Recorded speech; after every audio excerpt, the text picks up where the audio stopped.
বিপদে আপদে পড়বেন। পুরা দোয়াটা হাদিস শরীফে এসেছে, আমার সাথে পড়েন।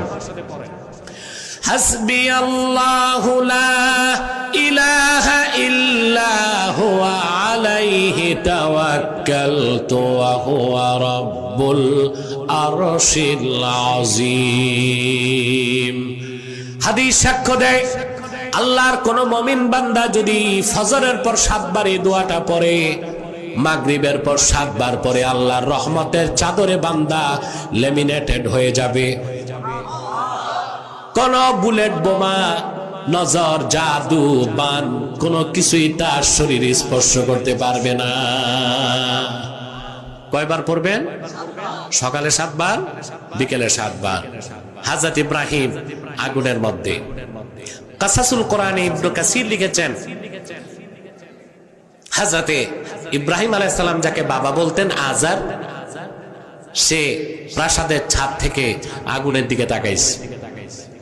আজার তাকায় দেখলো বিশাল আগুনের কুণ্ডলীর ভিতরে সবুজ বাগান।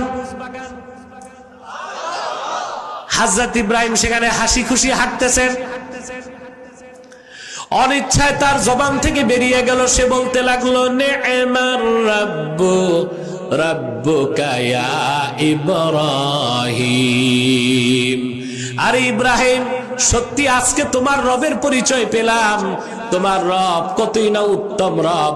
আমরা তোমারে আগুনে দিলাম, আর তিনি আগুনটা তোমার জন্য ফুলের বাগান বানায় দিলেন। তাওয়ারিখে তাবারিতে আল্লামা ইবনে জারির তাবারি লেখেন, 3 দিন পর, কোন বর্ণনায় 7 দিন পর, আরেক বর্ণনায় 40 দিন পর, গ্রহণযোগ্য মত 3 দিন পর ইব্রাহিম আলাইহিস সালাম বেরিয়ে আসলেন।